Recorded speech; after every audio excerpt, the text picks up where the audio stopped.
Welcome to video 4 in our series on plant insect herbivores.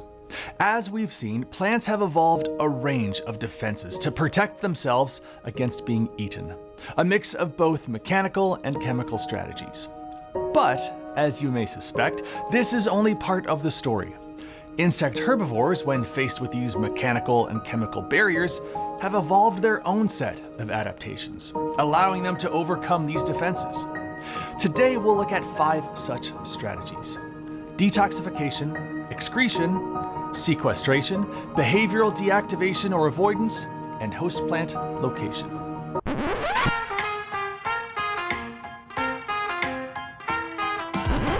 Let's start with detoxification. Detoxification stands as one of the most prevalent and effective counter-adaptations in herbivorous insects, particularly against qualitative chemical defenses.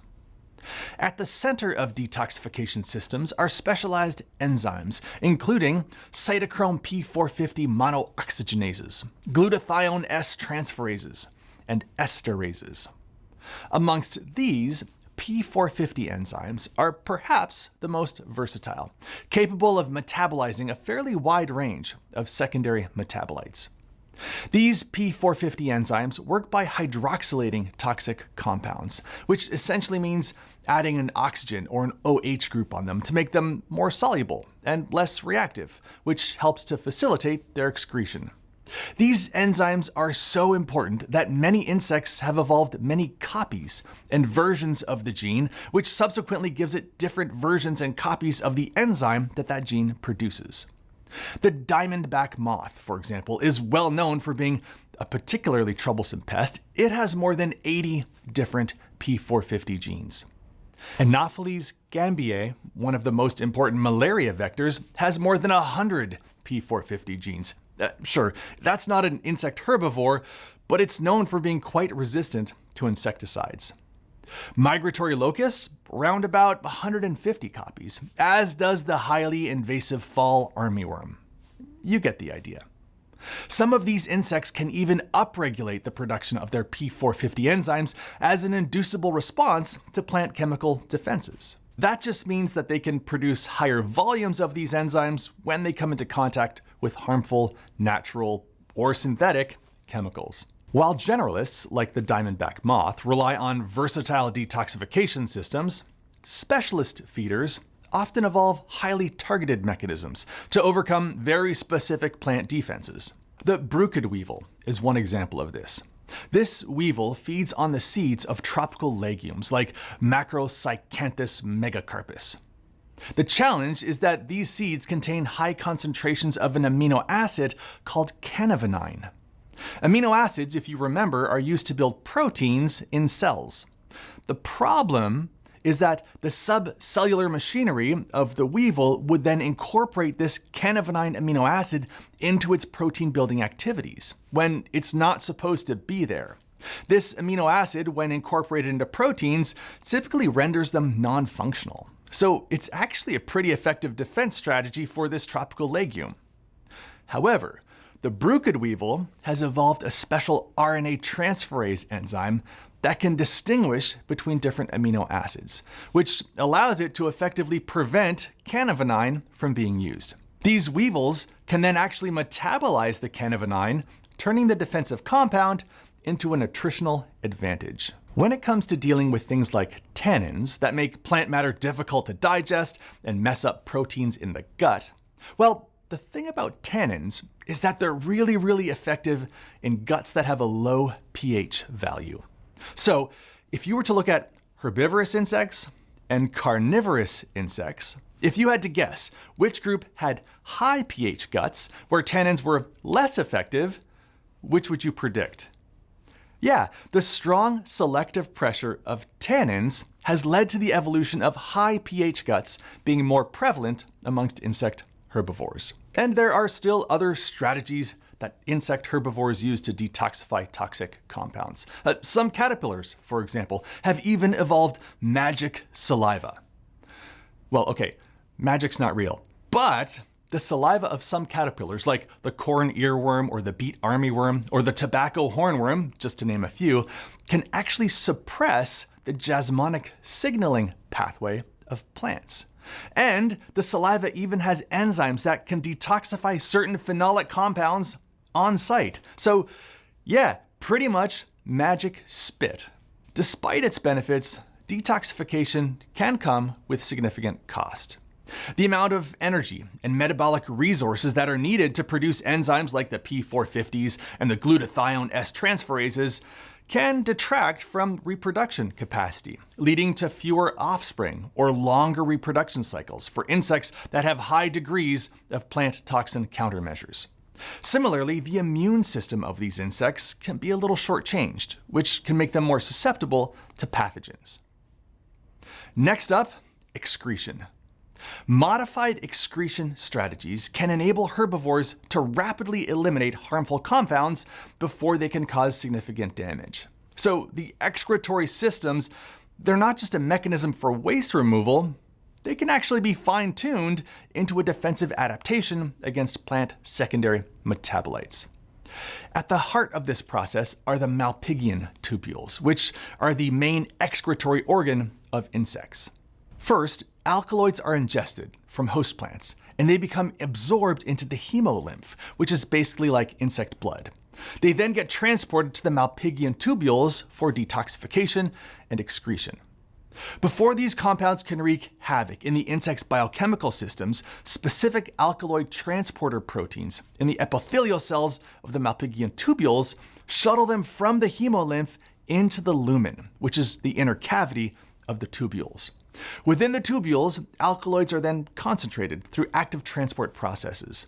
Then they're transferred to the hindgut, where they're combined with other waste products like uric acid and nitrogenous wastes before being expelled from the body. This excretory adaptation is not without its trade-offs. The energy required to power the active transport of toxins imposes significant metabolic costs on insects. These costs may reduce the resources available for growth, reproduction, and immune defenses. Nevertheless, the benefits of accessing a well-defended food source can often outweigh these costs. Now let's look at sequestration.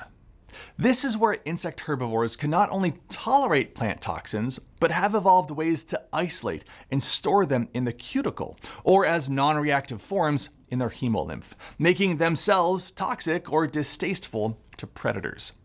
Examples of this include the monarch butterfly, or the milkweed bug sequestering the cardinalides in milkweed, or the checker spot butterfly isolating iridoid glycosides in their integument, or sawflies keeping certain types of glucosides in their hemolymph. How do they do this? Well, there's almost always a genetic mutation at the center of it. For example, two very simple mutations in the monarch butterfly's sodium-potassium pump makes those subcellular pumps more or less immune to the otherwise paralyzing effects of the milkweed cardinalides. You'd think that the monarchs would then excrete these compounds. Here's where things get a little bit fuzzy.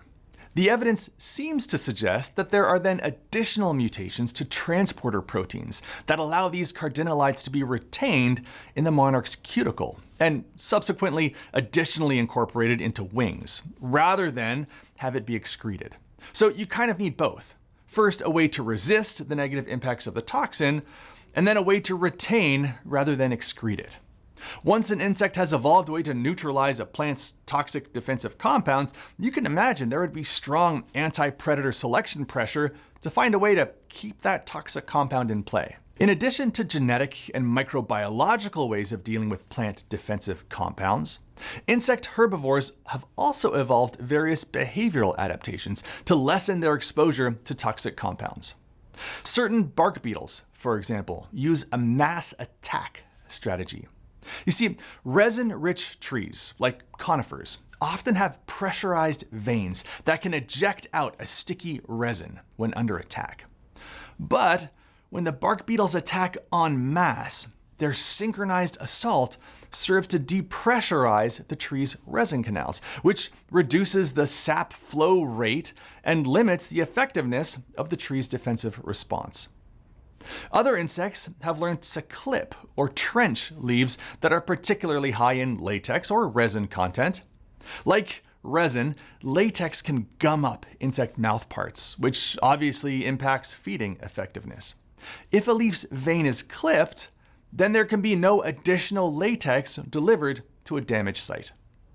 Trenching is where insects create trenches that divert the flow of sticky compounds away from the feeding area. Notable insects who have this talent include chrysomelid and cerambycid beetles.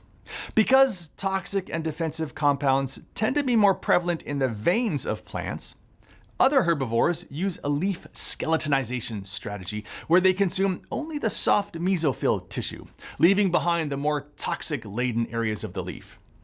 The Japanese beetle, Papilla japonica, is a famous skeletonizer, leaving just the bones of roses and grapevines behind after feeding. Another interesting behavioral feeding adaptation is selective sap feeding, where insects avoid the toxin-rich tissues of leaves and focus instead on the nutrient-rich, relatively low-defense phloem. The green peach aphid is an example of this. It feeds directly on sugar-rich phloem of a wide variety of plants, thus bypassing the toxins that are present in the leaves. Finally, from a behavioral perspective, some insects have adapted their feeding schedules to exploit certain periods of the day when plant defenses are at their weakest.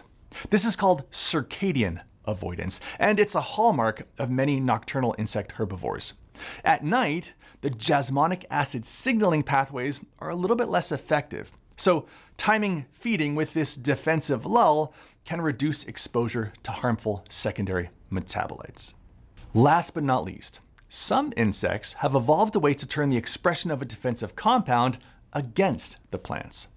You see, when an insect is actually resistant to a particular defensive compound, like how the cabbage-feeding aphid is resistant to glucosinolates, those defensive compounds can serve as an attractant rather than as a deterrent.